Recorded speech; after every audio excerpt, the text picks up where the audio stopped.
Que a paz do nosso Mestre Jesus possa envolver a todos nós. Vamos refletir neste vídeo sobre uma lição que faz parte deste livro, Jerusalém Libertada, um livro ditado pelo Espírito Humberto de Campos e recebido pela mediunidade abençoada de Rafael Américo Ranieri. A lição que vamos conhecer é a número 32, intitulada A Velhice. Abre aspas. As religiões separam os homens com barreiras, mas o amor de Jesus reúne a todos.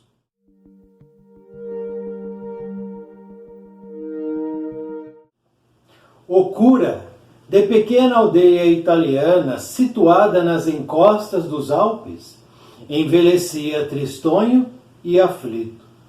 Pregara em toda a vida os dogmas romanos, afirmara o valor do batismo, exaltara a excelência da confissão e dissera com entusiasmo da divindade da comunhão.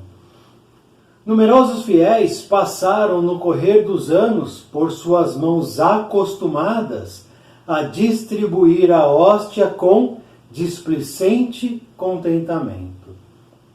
Lembrava-se ainda de delicada criança que o procurara chorando em noite de chuva e trovões, implorando a assistência espiritual para a velha mãe, que estava prestes a partir, moribunda num leito de dores.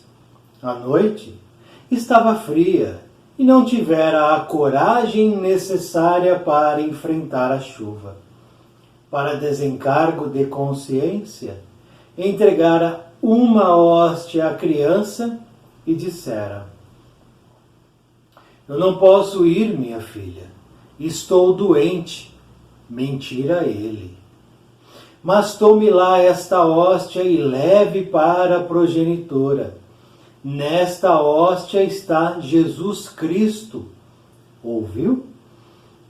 Lembrava-se como a criança apertara esperançada a hóstia nas pequeninas mãos enregeladas e saíra na noite só e desamparada, levando como único companheiro aquele Cristo fundido no pedaço de pão, símbolo da vida eterna. A consciência do velho cura mordia-o por dentro naquele dia. Pensava ele: afinal, agora estou no fim da vida e outro virá me substituir nesta igrejinha e fará o que eu fiz. Sem conhecer o Cristo e o que ele ensinou verdadeiramente, transmitirá os semelhantes princípios incertos e caminhos desconhecidos. Foi quando, atrás de uma coluna do templo, surgiu um espírito inferior, usando a forma antiga de Satanás. O cura arregalou os olhos e exclamou: Vai-te, Satanás! Não te quero na casa de Deus.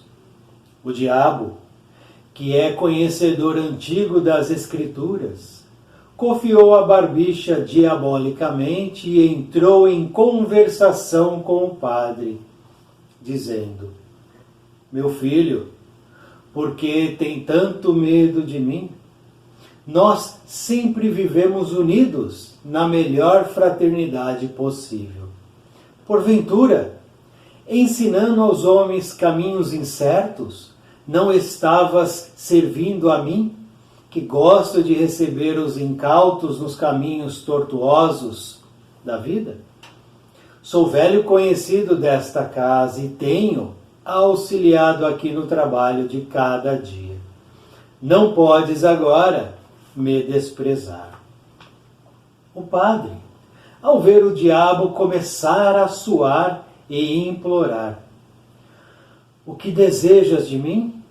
Queres me levar? Não, respondeu Satanás, não vim buscar-te. Vim apenas conversar contigo. O que pensas agora que estás à morte da vida espiritual? Se responderes com senso, estarás salvo. O padre arregalou de novo os olhos e expôs sinceramente: tens razão. Cumpre-me dizer a mim mesmo, nesta hora, o que penso da vida espiritual e do bem que ela pode nos trazer. Quando eu era jovem e acreditava na vida, 2 tias parentas de meu pai, solteironas sem esperanças, sonharam ter-me sempre ao seu lado para ampará-las e protegê-las. E o melhor meio seria o de tornar-me padre e ministro de Cristo. Enviaram-me para o seminário. Nos primeiros anos, senti a revolta da prisão indébita e o dever terrível de tornar-me sacerdote, renunciando violentamente a tudo que o mundo oferecia. Minha consciência se revoltava contra a situação. Eu ainda desejava viver e sonhava casar-me e criar filhos, porque sempre adorei as crianças. As minhas tias, no entanto, decidiram o meu destino. Sem pai ou mãe que me amparassem, sujeitei-me à decisão das que se tornaram meu pai e minha mãe no correr da vida. Sofri muito no seminário. Com o tempo, acomodei-me à situação. Minha alma compreendeu cedo que a igreja era uma organização humana mais dedicada a governar o mundo materialmente que iluminá-lo espiritualmente. Convenci-me disso e entrei para a vida propriamente eclesiástica, disposto a tudo. Li os evangelhos sem me preocupar com o seu sentido eterno. Aceitei os dogmas da igreja como decretos muito bem feitos e sagazes, e recebi a infalibilidade papal como medida política de profundo alcance. Perambulei após a ordenação um pouco pelo mundo e vi que em todos os povos a igreja lançava os seus tentáculos. A terra estava praticamente governada pela igreja. Em vista disso, comecei a considerar que minhas tias dispuseram de profunda sabedoria quando me enviaram ao seminário. Mas hoje, meu velho Satanás, vendo-te aqui, sei que escolhi o pior caminho e que de nada me serviu o reino da terra, porque perdi o reino dos céus. Diante das palavras desconsoladoras do sacerdote, o diabo condoeu-se dele e aproximou-se mais. Velho padre, lamento ter de estar contigo mais alguns séculos. Depois da tua confissão, tão sincera e tão angustiosa, eu sei que para ti só o tempo pode servir.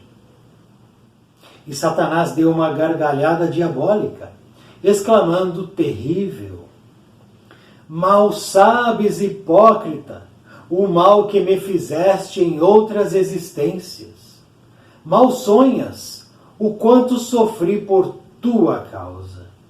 Desejaria queimar-te no fogo eterno, mas não preciso disso, porque a tua consciência se encarregará de ti. Furiosamente, acercara-se do sacerdote que, caído no solo, agonizava e apertava-lhe o pescoço para estrangulá-lo. O velho padre, em lágrimas, porém, clama do fundo do coração: perdoa-me, Senhor, sou um pobre pecador incapaz de conduzir-se a si mesmo na vida eterna e no labirinto da morte. Uma prece fervorosa de arrependimento brotou-lhe do coração angustiado e subiu ao infinito.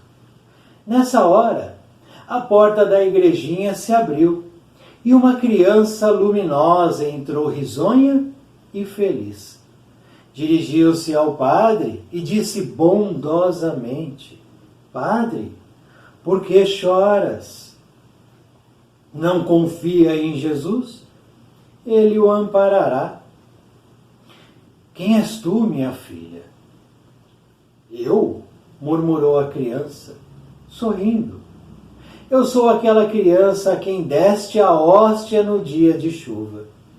A tua intenção foi boa, porque desejaste sinceramente que Jesus estivesse naquela hóstia e me acompanhasse. Desde aquele dia, Jesus está comigo e eu lhe sou reconhecida. Mas eu te abandonei, filha. Eu te menti. Não, meu irmão, não. Mentiste muito. Mas quando eu saía, o arrependimento brotava do seu coração. E daquele dia em diante te tornaste reto e bom. Não enganaste a mais ninguém. E o padre, em lágrimas, murmurou: Não sou digno de ti. Disse então a criança: Todos, meu irmão, são dignos uns dos outros.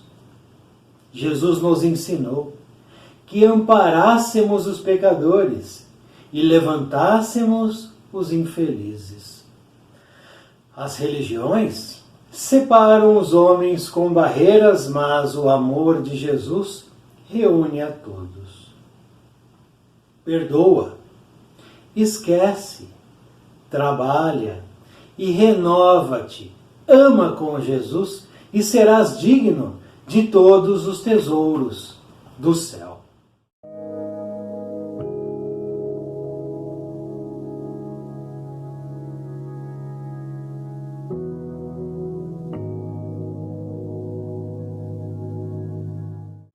Muitas pessoas, ao terem contato com esse conteúdo que acabamos de conhecer, podem perguntar o seguinte: mas essa história aí, ela é real ou irreal?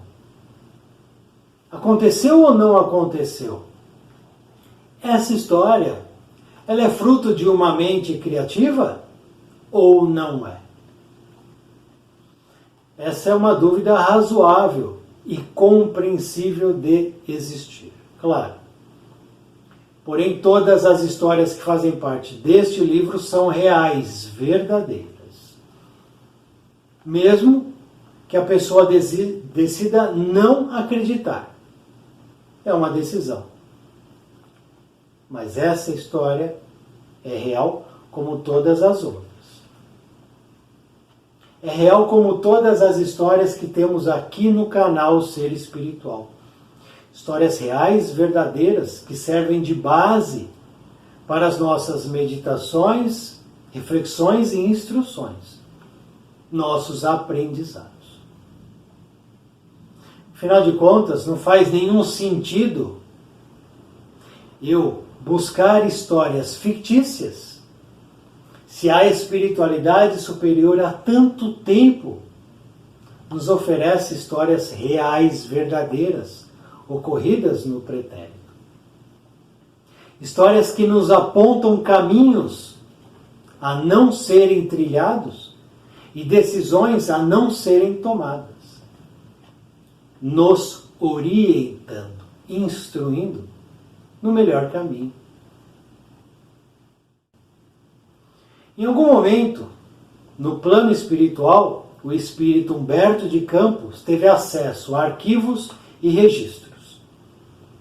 Fez pesquisas, compilou histórias e, através da mediunidade, neste caso, de Rafael Américo Ranieri, nos entrega essas histórias de bom grado, para que a gente possa mergulhar nelas.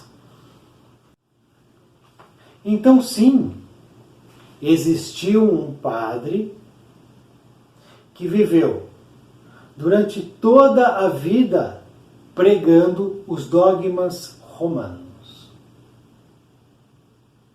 E que viveu parte de sua caminhada aqui no plano físico em pequena aldeia italiana situada nas encostas dos Alpes. É verdade, ele existiu, essa história é verdadeira. Em algum momento, esse espírito reencarna e tem a oportunidade de vivenciar uma experiência dentro do sacerdócio. Viveu o papel de um ministro religioso dentro da Igreja Católica. Mas ele nunca desejou isso. E é a partir desse ponto que a gente inicia a nossa reflexão. Nosso ponto de partida é esse. Esse foi um padre que nunca desejou ser padre. Nunca teve vocação, tendência ou inclinação para o sacerdócio. Mas lhe foi imposto de maneira violenta, arbitrária. O seu livre-arbítrio foi violentado por duas tias. E ele se viu inserido dentro de um seminário religioso. E a pergunta que vem é a seguinte: qual foi o comportamento dele? Porque essa história, esse conteúdo nos traz o apontamento do comportamento dele. O comportamento dele é o fio condutor dessa história, desse conteúdo. Como foi o comportamento dele? Ele não desejava. Porque invariavelmente acontece com a gente a mesma coisa. Eu desejo uma coisa, a vida me entrega outra. Eu planejo uma coisa, acontece às vezes o contrário. Eu escolho algo e quando eu desperto, isso não aconteceu. E aí qual é o meu comportamento? Qual é a minha reação? Quais são minhas atitudes perante aquilo que não é ou não era o que eu desejo ou desejava? Qual é o meu comportamento? Todos nós temos reveses na vida. Então, nosso comportamento, em cima desses reveses, qual é?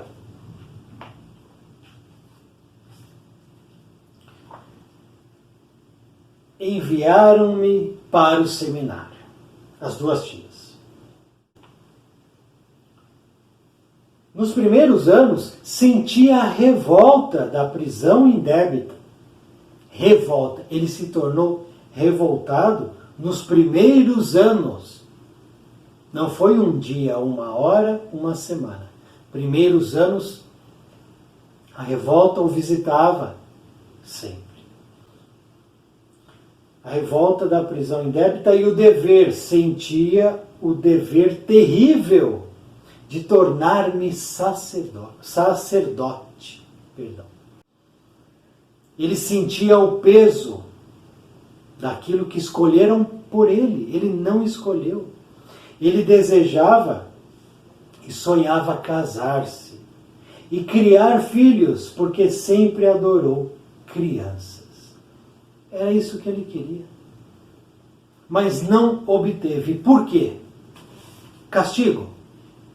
Castigo de Deus das tias? Não. As tias tinham uma intenção de que ele no futuro as protegesse, cuidasse delas. Logicamente que se ele tivesse esposa, filhos, talvez ele debandasse para a nova família e esquecesse as tias. Mas se ele se tornasse padre, não, entre aspas, pertenceria a ninguém e poderia se dedicar às tias. Pensamento delas.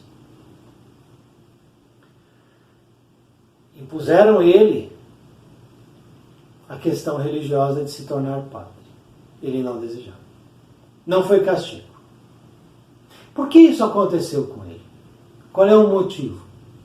O texto não nos traz, mas nós podemos refletir a respeito. Possibilidades. Possibilidades. Não é tão difícil. Como que era, ou como que eram as sociedades séculos atrás? Como é que eram as sociedades? A mulher tinha voz ativa? Não. Os filhos tinham vozes ativas? Não.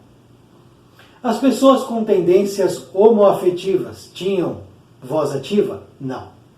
Quem é que mandava? O homem, o pai e aquele que detinha poder. Era isso. Esses mandavam, o restante obedecia. Portanto, um pai decidia o destino da filha, com quem ela iria se casar, quando ela iria se casar, como ela iria se casar. O homem decidia o destino do outro homem, a partir do poder que ele tinha sobre o outro. Então a gente vê muitas histórias em que a vontade do outro foi violentada, em que o livre-arbítrio foi violentado, não foi levado em consideração, foi menosprezado. Quando eu imponho ao outro uma dominação, eu estou adquirindo um débito na minha caminhada.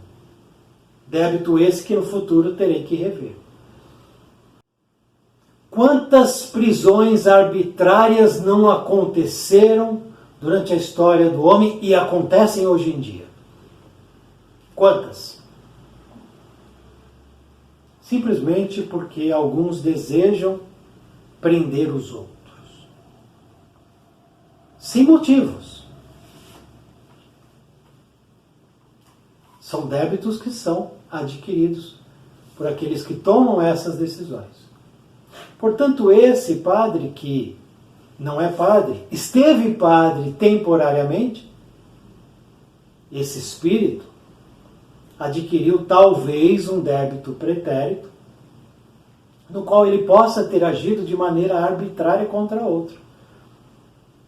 Ao reencarnar e ter essa situação de não ter pai, não ter mãe, ficar sob a tutela de duas tias, nesse momento talvez a vida lhe entregue uma prova, uma expiação, uma reparação de débito, na qual a sua vontade ela não é levada em consideração, o seu livre-arbítrio não é levado em consideração e lhe é imposto a questão do sacerdócio. Talvez. Estamos aqui refletindo. É muito provável que isso possa ter acontecido. E aí ele tem então uma prova, uma expiação na qual ele tem que passar. E de novo a gente cai no comportamento. Como é que eu passo por uma prova e uma expiação? O meu comportamento decide se eu venço ou não aquela prova. Se eu quito ou não quito o débito. É o meu comportamento. Se eu passo pela expiação reclamando e não aproveito aquela oportunidade para de fato mudar quem eu sou, visitar a minha personalidade, avançar na minha reforma íntima, eu perco a oportunidade. É o caso dele. Ele perdeu uma oportunidade porque ele esteve inserido em um programa religioso, mas ele não fez bom uso daquilo que ele tinha nas mãos. Ou seja, ele tinha limão e não fez uma limonada. Nós vamos entender as questões que ele nos aponta aqui, que nos levam a esse entendimento. Qual foi o comportamento dele? Primeiro, a revolta e o medo terrível de assumir um papel do qual ele não tinha vocação.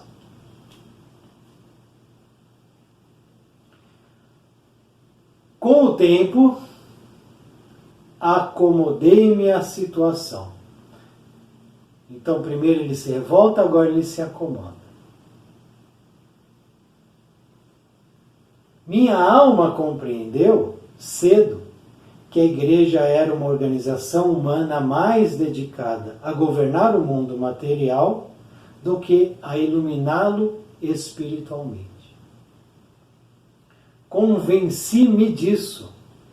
Então agora, depois de se acomodar, ele se convence de que não interessa o espiritual, interessa o material.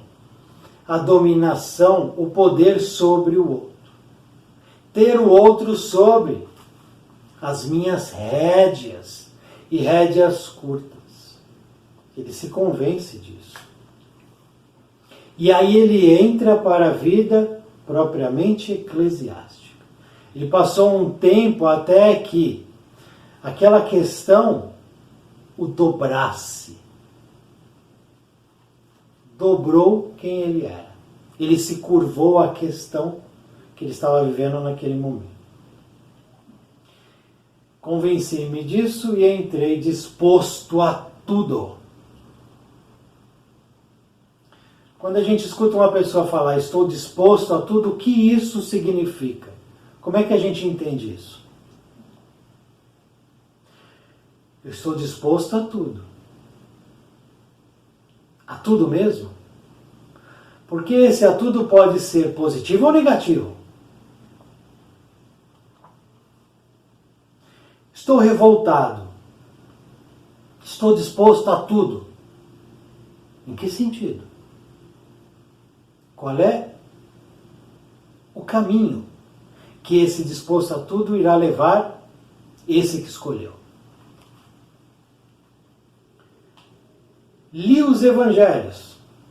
Ele leu. Ele teve contato com os evangelhos, que são livros iluminados. Ali só tem aprendizado. Ele leu. Como é que ele leu? Li sem me preocupar com o sentido eterno de cada um. Leu por ler. Se eu pego um livro desse e leio por curiosidade, ou seja, leio sem entender, sem buscar o sentido, é como ele fez aqui. Ele aceitou os dogmas da igreja. A revolta, então, se desfez. Aceitei os dogmas da igreja como decretos muito bem feitos e sagazes. E recebi a infalibilidade papal como medida política de profundo alcance. A dominação passa por essas questões de impor ao outro um pensamento, uma ideia, um decreto e um dogma. Então aquele sacerdote, ele é infalível. Aquele ministro religioso, ele não erra. E ele detém o poder de perdoar, de curar. Ele é, de fato, o porta-voz de Deus. Não é só de uma corrente religiosa. Em várias a gente vê isso. Aqueles que estão nos holofotes, no palco, no púlpito, são infalíveis, são perfeitos, são aqueles que falam e os outros têm que seguir. Então ele se acomodou. A situação para ele ficou muito boa, porque nós já estudamos aqui no canal pelo menos 3 histórias ligadas a essa questão religiosa. Um papa no umbral, um padre no umbral e um falso padre. Onde eles usaram toda a máquina, toda a estrutura religiosa para abusar do direito de usar o poder que eles tiveram nas mãos. Não é uma crítica, é uma constatação. E aí ele perambula, ele caminha, ele vai por várias cidades até achar essa aldeinha, onde ele se estabelece.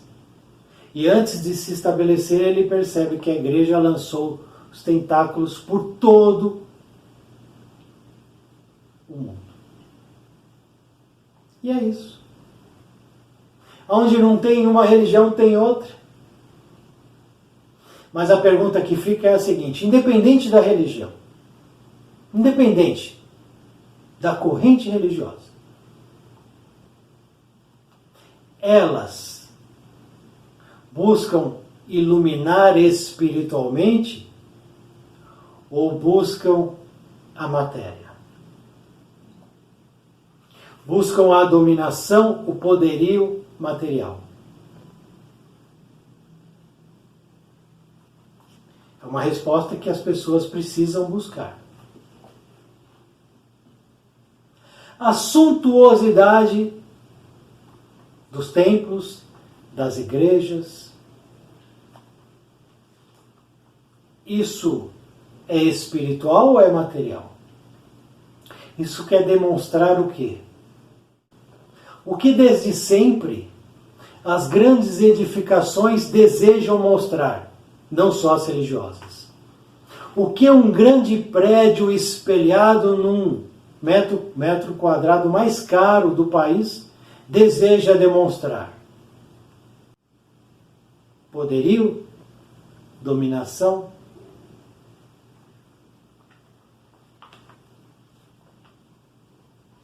Então não é só no campo religioso que a gente vê essa questão da materialidade, que a gente pode abrir o leque. Mas no campo religioso é grave isso. É muito grave. Porque a religião, ela não pode pautar pela materialidade. Porque ela se torna estéril. Estéril. A religião que não ilumina espiritualmente, que não deixa livre aquele que ali frequenta para pensar, raciocinar, ter a fé raciocinada, deseja então escravizar.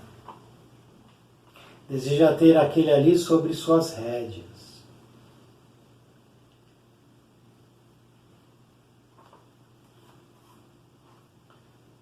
Ele não queria ser padre, mas de repente ele está numa situação muito cômoda, extremamente tranquila.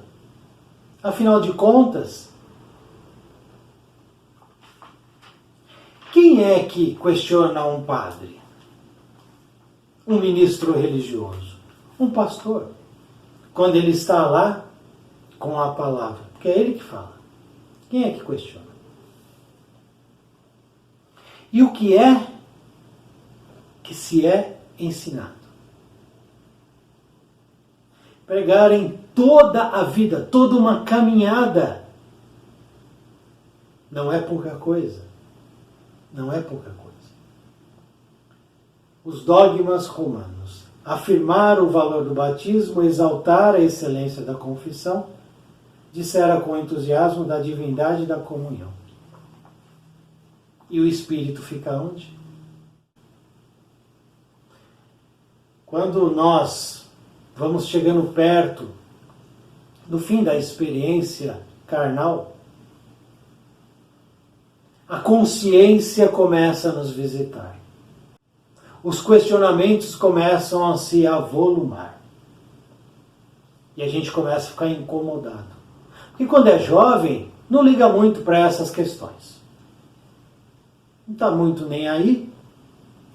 Vai no vai da valsa. Quer mais é aproveitar.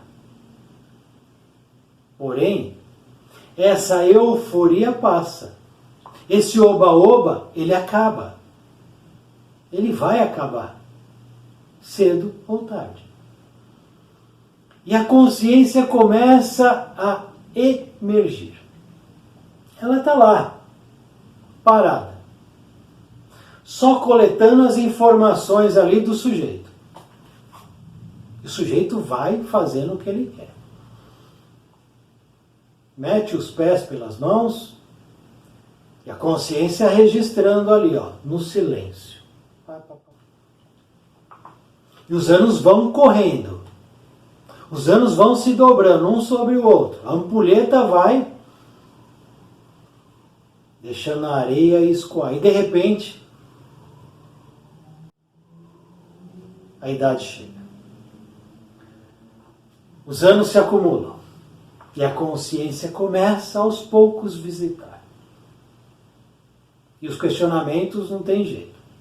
Eles começam a nos incomodar. A consciência do velho cura mordia-o por dentro naquele dia. E ele pensa, agora estou no fim da vida. Outro virá me substituir. É isso, né? Troca-se. Tira esse e bota outro. De preferência, como uma engrenagem que não destoe do todo. Virá me substituir e fará o que eu fiz. E ele pensa, sem conhecer o Cristo e o que ele ensinou verdadeiramente, transmitirá os semelhantes princípios incertos e caminhos desconhecidos. É isso que ele transmitia quando ele pregava os dogmas romanos. Falando de um Cristo que ele não conhecia, porque ele leu os evangelhos, mas não se preocupou com o seu sentido interno. E de repente,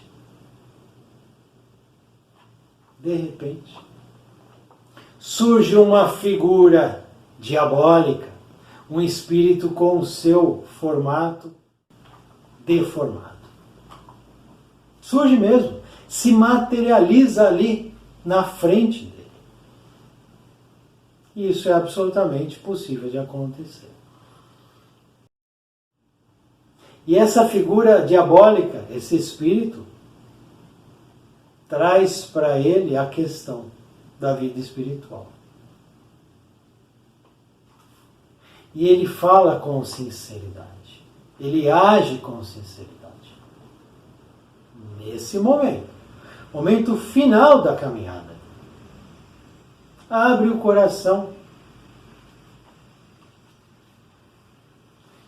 E esse espírito, que há tanto tempo o acompanhava, é um espírito vingativo que estava lá para se vingar dele, obsediar ele. Naturalmente que haviam muitos outros.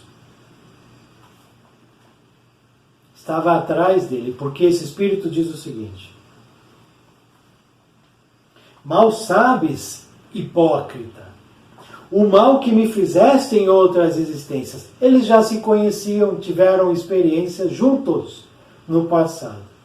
Mal sonhas o quanto sofri por tua causa. O padre não lembrava, mas o espírito lembrava muito bem.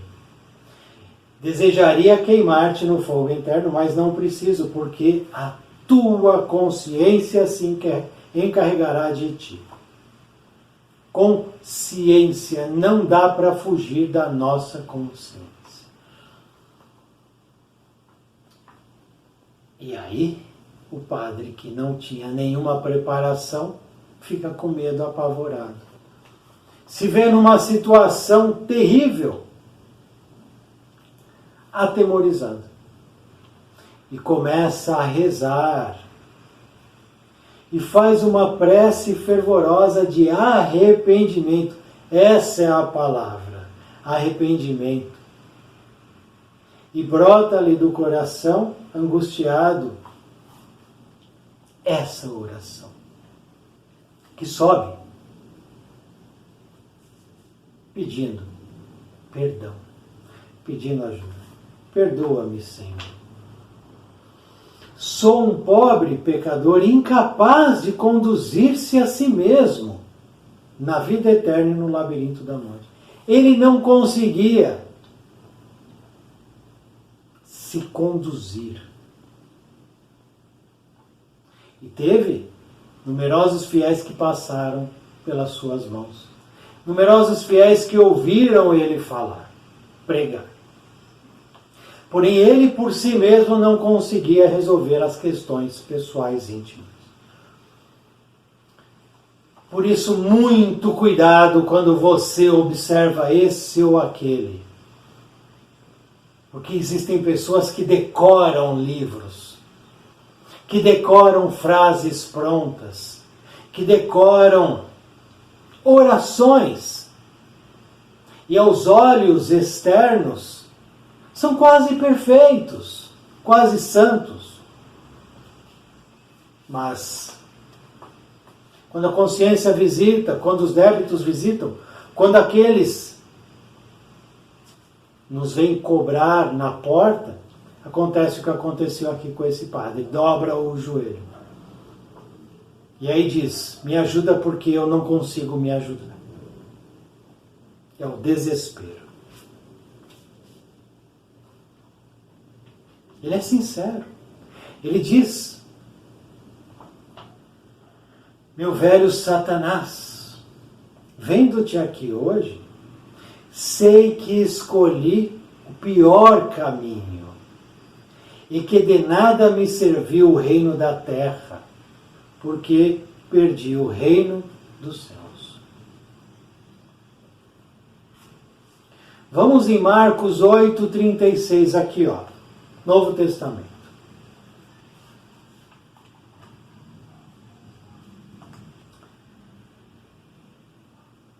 Com a cruz a seguir, o Cristo convocou então o povo com seus discípulos e lhes disse, Jesus falando, se alguém quiser vir após mim, renuncie a si mesmo, tome sua cruz e siga-me.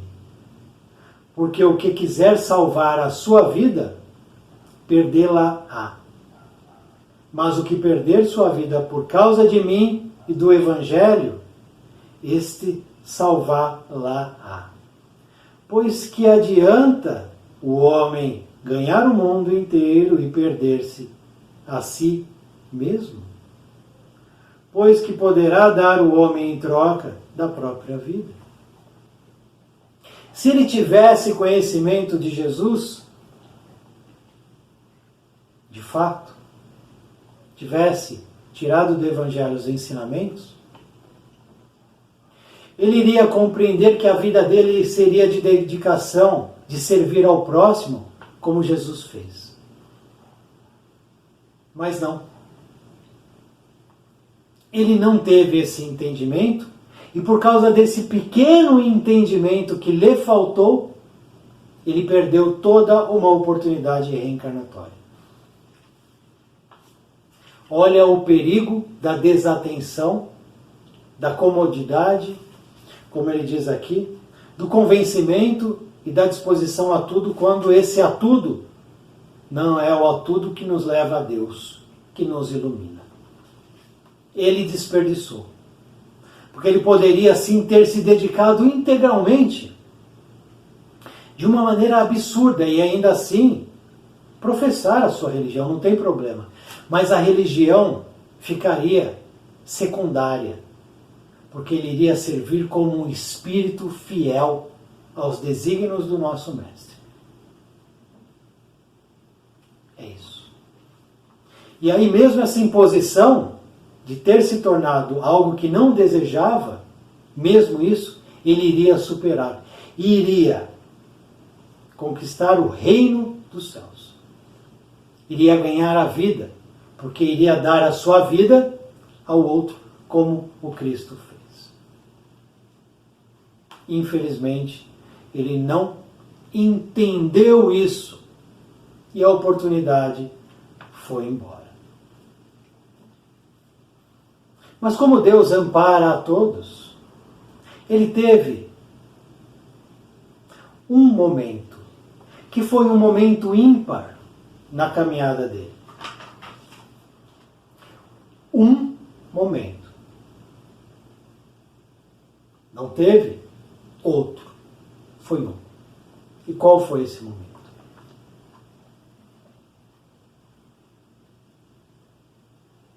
Lembrava-se de criança delicada que o procurara, chorando em noite de chuva e trovões.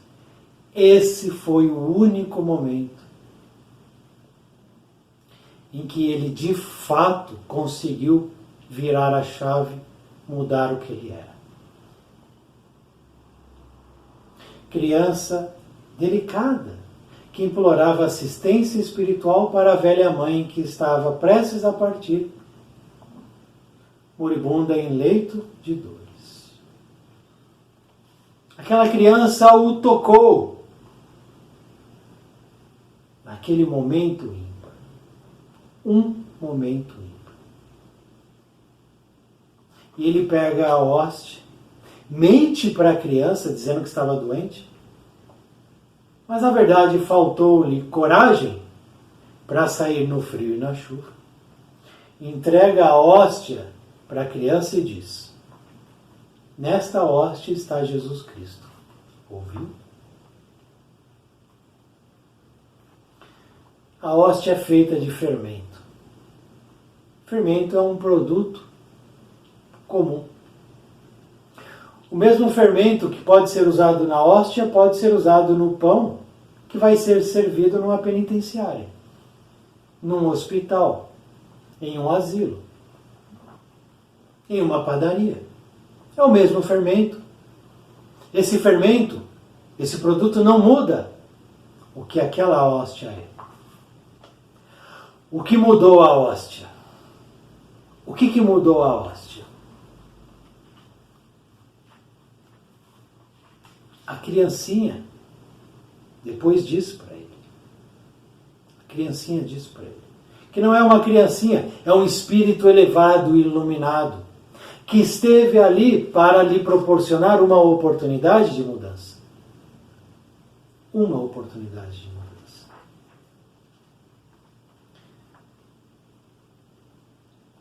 A tua intenção foi boa, porque desejaste sinceramente que Jesus estivesse naquela hóstia e me acompanhasse.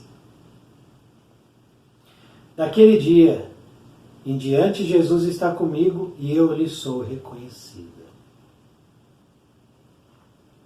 Ele quis de verdade que Jesus estivesse fundido ali naquela hóstia, porque a criança sai só desamparada na chuva, na noite escura. E ela leva uma companhia, que é o Cristo.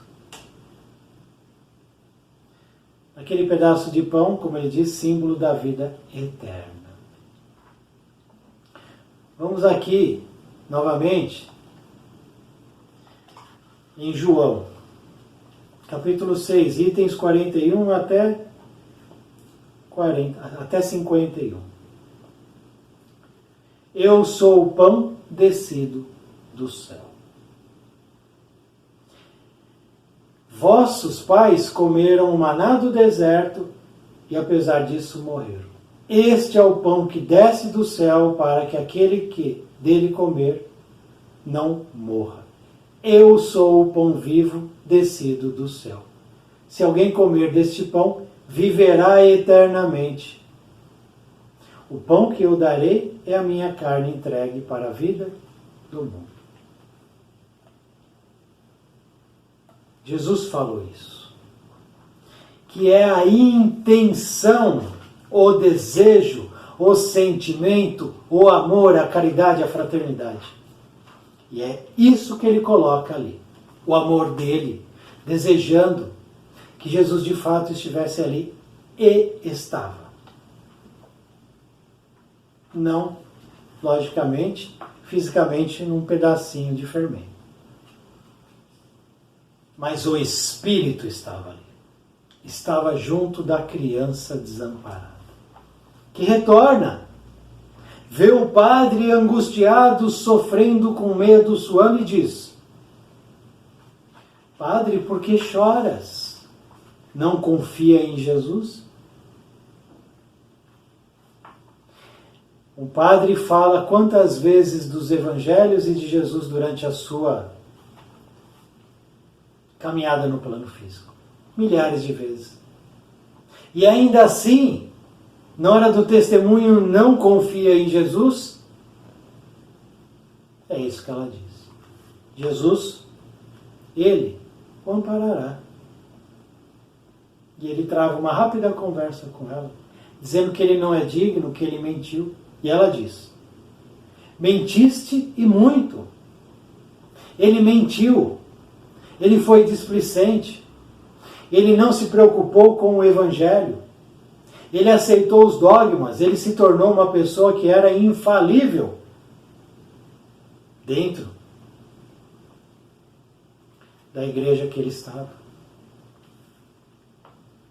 E esse Espírito diz para ele, Espírito iluminado: mentiste e muito. Muito. Mas quando eu saía, o arrependimento, de novo essa palavra, é a segunda vez que está aqui no conteúdo. O arrependimento brotava no seu coração. E daquele dia em diante, te tornaste reto e bom. Aquele dia foi a oportunidade única e ímpar. Foi o dia, foi o momento. Foi a virada de mesa. Ele virou a chave.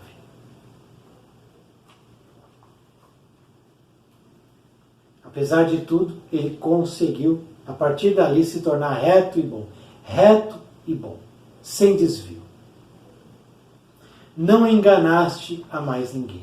Até aquele momento ele enganou muita gente. Daquele momento em que ele entrega a hóstia para a criança e ela sai, e ele fica com arrependimento, ele resolve mudar. Foi aquela ação, aquele momento, aquela vivência que fez ele mudar. Não enganaste a mais ninguém. E aí ele está de joelhos chorando, dizendo que não é digno. Mas todos somos dignos. Se hoje nós caminhamos nos equívocos, se hoje nós estamos ainda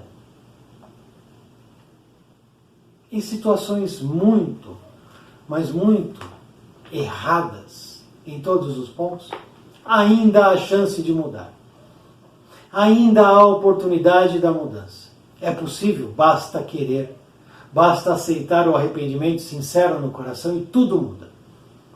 Teremos, naturalmente, novas dificuldades, provas e desafios. Mas a postura muda.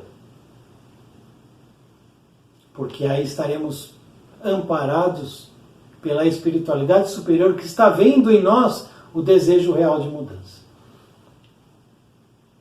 E ela finaliza: as religiões separam os homens, padre, com barreiras. Quantas barreiras as religiões não estão impondo? Mas o amor de Jesus a todos reúne. A religião que eu professo aqui, no plano espiritual, ela se desfaz. Porque no plano espiritual vale a vida espiritual. E não os rituais litúrgicos que nós temos por aqui, que pouco ou quase nada ajudam.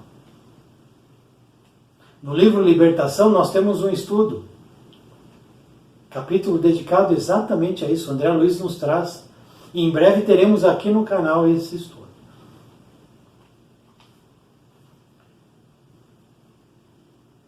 Padre, perdoa. Perdoa. Esquece. Trabalha, renova-te. Ama com Jesus e serás digno de todos os tesouros do céu. A receita aqui está aqui dada, básica. Perdoa. Você consegue perdoar? Esquecer. Você consegue esquecer? Você trabalha, e não é o trabalho ordinário, esse do salário da carteira registrada, é o trabalho no bem, no amor, na caridade, no serviço voluntário despretensioso, no serviço de ajuda humanitária, no serviço da reforma íntima. Você trabalha nisso? É isso que ela diz aqui. Renova-te. O momento é de renovação, de querer estar bem, de querer se renovar e amar com Jesus. Não é o amor físico, não é o amor do planeta Terra, é o amor incondicional de Deus. É o amor que atende aquele que nos machuca. Aquele que não quer o nosso bem, mas nós queremos o bem dele. E aí sim, seremos dignos dos tesouros do céu. Que nós nem sabemos o que é. Porque a gente imagina tesouro, dinheiro, ouro, prata, joias. Não é isso. A gente não consegue conceber a paz de Jesus. Muito menos a paz de Deus. Esse é um dos tesouros do céu. Paulo de Tarso, em dado momento, estava desesperançoso, solitário. E ele dorme. Seu espírito se desprende do corpo e ele vai ter com Gesiel e Abigail. Ou Estevão e Abigail. E ele coloca para fora tudo aquilo que ele estava sentindo. Depois de longa conversação, Abigail diz para ele 4 palavrinhas de orientação, assim como esse Espírito nos deixou aqui. Ama, trabalha, espera e perdoa. Está lá no livro Paulo e Estevão. É só buscar lá. De novo, ama, trabalha, espera e perdoa. E essa criancinha, que é um espírito iluminado em forma de criança, diz para ele: perdoa, esquece, trabalha, renova, te ama. É a mesma coisa. A receita é essa. A história é maravilhosa. É uma história que nos trouxe muitos pontos de reflexão, muitos aprendizados.